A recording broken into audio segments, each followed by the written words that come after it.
कभी मौका मिले मेरी प्यारी माओ बहनों, तो जरा नबी अकरम की बीवियों के हालात आप उठाएं। लड़की की शादी आप करते हैं, क्या देखते हैं आप?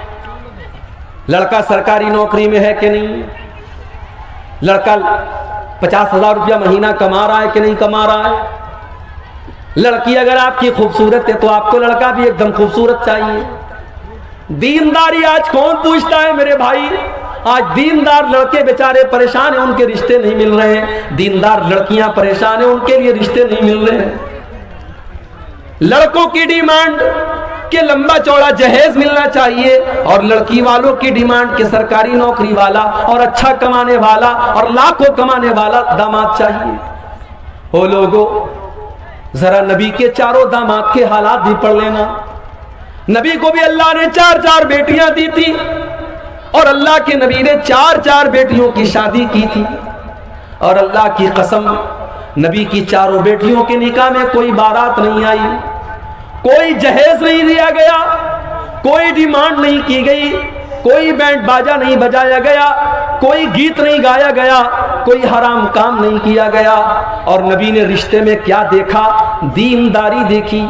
नबी ने सबसे लाडली बेटी और सबसे छोटी बेटी का निकाह हजरत अली के साथ किया। और जब हजरत अली को अल्लाह के नबी ने दामाद बनाया तो उनके पास रहने को अपना घर भी नहीं था, उनके पास अपना बिस्तर भी नहीं था, उनके पास अपनी गिरस्ती को बनाने के लिए सामान, जरूरत के सामान भी नहीं थे। इसीलिए जब अल्लाह के नबी ने हजरत फातिमा की शादी की तो गिरस्ती को बनाने के लिए आपने बिस्तर भी दिया, आपने तकिया भी दिया, आपने चादर भी दिया, आपने बर्तन भी दिया ताकि गिरस्ती बन जाए। नबी ने दामाद के अंदर दीनदारी देखी, अखलाक देखा, कैरेक्टर देखा, किरदार देखा। शादी हो गई। नबी की सबसे लाडली बेटी ससुराल में सारे काम खुद करती है, हसन और हुसैन की परवरिश भी कर रही है और पानी भर भर के ला रही है, घर की सफाई भी कर रही है, आटा भी अपने हाथों से गूंथ रही है, सारे घर के काम कर रही है। कोई नौकरानी नहीं है, कोई गुलाम नहीं है, कोई नौकर नहीं है। हजरत फातिमा को पता चला मेरे अब्बा जान के पास कुछ गुलाम आए हैं, कुछ लौंडियां आई हैं। बुखारी के अल्फाज हैं, हजरत फातिमा अपने अब्बा से मिलने के लिए आती हैं, अब्बा से मुलाकात नहीं होती है। हजरत फातिमा अम्मा आयशा को ये पैगाम सुनाती हैं, मेरे अब्बा जान आए तो उनको बता देना कि आपकी बेटी फातिमा आपसे मिलने के लिए आई थी और वो इसलिए आई थी क्योंकि उस आपकी बेटी के हाथों पर मेहनत करने की वजह से निशान पड़ गए हैं, आपकी लाडली बेटी के हाथों पर निशान पड़ गए हैं। अब्बा जान अगर हो सके तो अपनी बेटी को एक गुलाम दे देना, एक नौकर दे देना, आपकी बेटी को घर में काम करने में कुछ सहूलत मिल जाए, उसको सपोर्ट मिल जाए, कोई नौकर दे देना। शाम को अल्लाह के नबी घर में आए, अम्मा आयशा ने बताया कि आपकी बेटी मिलने के लिए आई थी और आपसे गुलाम मांग रही है।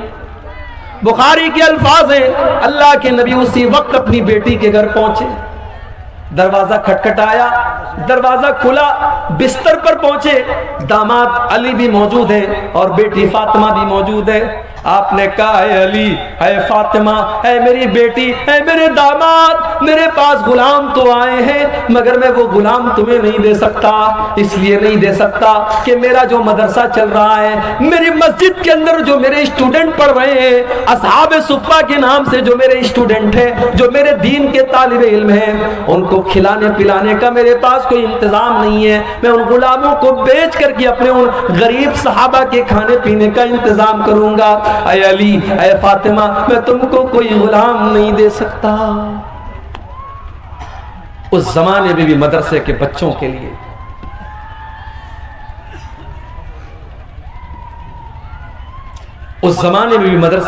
के लिए नबी ने चंदा किया है और आज भी चंदा करना पड़ता है। नबी ने अपने परिवार और अपनी फैमिली की जरूरतों को कुर्बान करके अपने मदरसे को चलाया है। और आज भी कितने मदरसे ऐसे हैं जो बड़ी मुश्किल से चलते हैं और बड़ी मुश्किलों के बाद इन मदरसों से पढ़ करके कोई आलिम दीन बनता है। लोगों के घरों में लाइन लगा करके जागीर का खाना खा करके ये बच्चे 8 साल 10 साल के बाद आलिम बनते हैं। इनकी कद्र किया करो मेरे भाई, इनकी इज्जत किया करो, ये बड़ी कुर्बानियों के बाद आलिम बनते हैं। ये 1400 साल का इतिहास रहा है कि दीन के इदारे और दीन के मदरसे आसानी से नहीं चलते हैं। नबी ने अपनी बेटी का पेट काटा है, अपना पेट काटा है और अपने मदरसे को चलाया है। कहा है मेरी बेटी फातिमा, मैं तुम्हें गुलाम नहीं दे सकता, मैं तुम्हें नौकर नहीं दे सकता, लेकिन हां मैं तुमको उससे बेहतर एक चीज बता देता हूं। इज़ा अवैतुमा इला फिराशिकुमा फसब्बिहा सलासन व सलासीन व कब्बिरा सलासन व सलासीन वहमदा सलासन व सलासीन। जब तुम बिस्तर पे सोने जाया करो तो 33 बार सुभान अल्लाह पढ़ लिया करो, 33 बार अल्हम्दुलिल्लाह पढ़ लिया करो और 34 बार तुम अल्लाहु अकबर पढ़ लिया करो। फज़ालिकुमा खैरुल लकुमा मिन खादिमिन, तुम्हें किसी नौकर की जरूरत नहीं पड़ेगी, तुम्हारे बदन की सारी थकान दूर हो जाएगी, तुम ये तस्बीह पढ़ के बिस्तर पे सो जाना। नबी ने अपनी बेटी को तस्बीह सिखाई है और हमने अपनी बेटी को क्या सिखाया है? कटिहार के इंग्लिश मीडियम में हमारा बच्चा पढ़ता है, हमारी बेटी पढ़ती है। स्कूल का प्रोग्राम हुआ, सालाना फंक्शन हुआ, एनुअल फंक्शन हुआ, सज संवर के हम भी गए, अपनी मोहतरमा को भी लेके गए। वहां हमारी 10 साल की लड़की नाच रही है बॉलीवुड के किसी गाने पर और हम वीडियो बना रहे हैं और स्टेटस लगा रहे हैं और पूरे खानदान को दिखा रहे, देखो मेरी बेटी मेरा नाम रोशन कर रही है, कितना अच्छा डांस किया हमारी बेटी। नबी ने अपनी बेटी को तस्बीह सिखाई और हम अपने बच्चों को गाना सिखाया। जो बोगे वो काटोगे, जो अपने बच्चों को सिखाओगे कल बड़े होकर के वही सीखेंगे मेरे भाई। नबी ने अपने बच्चों को तस्बीह सिखाई। तरबियत आप करते हैं। नौजवान आज अगर बिगड़ा है, लड़के बिगड़े हैं, लड़कियां बिगड़ी हैं, तो सवाल यह है कि आप क्या कर रहे थे, आपकी जिम्मेदारी क्या थी, आपने अपनी जिम्मेदारी को कितना निभाया। नबी अकरम ने कैसी तरबियत की अपने बच्चों की। कि कैसा शोर आ रहा है? अच्छा उधर कुछ मेरा होगा।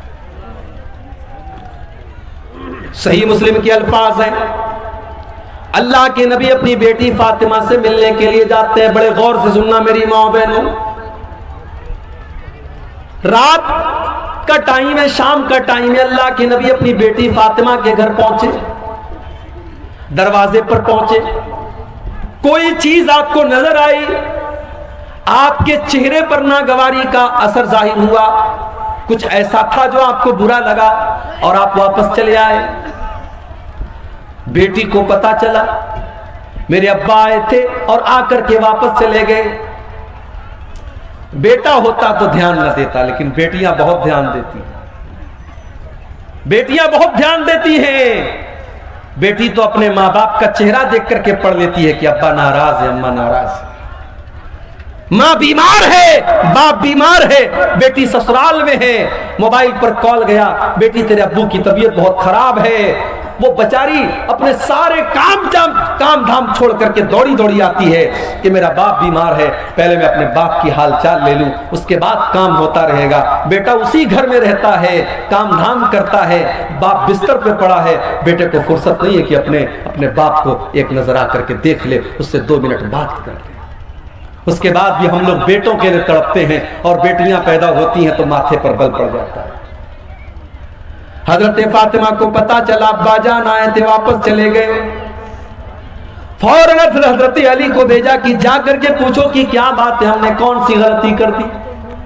हजरत अली आते हैं, अय अल्लाह के नबी क्या बात है, आप हमारे घर पर आए और दरवाजे से वापस चले गए।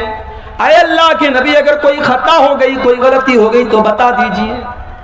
नबी अकरम ने क्या फरमाया, अय अली, जब मैं अपनी बेटी के घर पहुंचा मैंने देखा कि मेरी बेटी के दरवाजे पर जो पर्दा लटक रहा है वो बड़ा डिजाइनदार है। फराइतु अला बाबिया सित्रम मुवश्शया, मैंने देखा कि मेरी बेटी के दरवाजे पर जो पर्दा लटक रहा है उस पर बड़े डिजाइन बने हुए हैं, बहुत बड़ी तस्वीरें बनी हुई हैं। अय अली माली वलिद दुनिया, जब मेरा दुनिया से कोई लेना देना नहीं है, जब मैंने सारी जिंदगी दुनिया से अपने आप को दूर रखा, मैंने दुनिया दुनिया की रंगीनियों से अपने आप को दूर रखा। तो आए अली, मेरी बेटी फातिमा के घर के ऊपर ये डिजाइनदार पर्दा कहां से आ गया? जाओ मेरी बेटी से कह दो वो पर्दा हटा करके मदीना के गरीबों में तकसीम कर दे। ये होती है, ये नबी की जिंदगी थी, ये नबी के सहाबा की जिंदगी थी, ये नबी के अहले बैत की जिंदगी।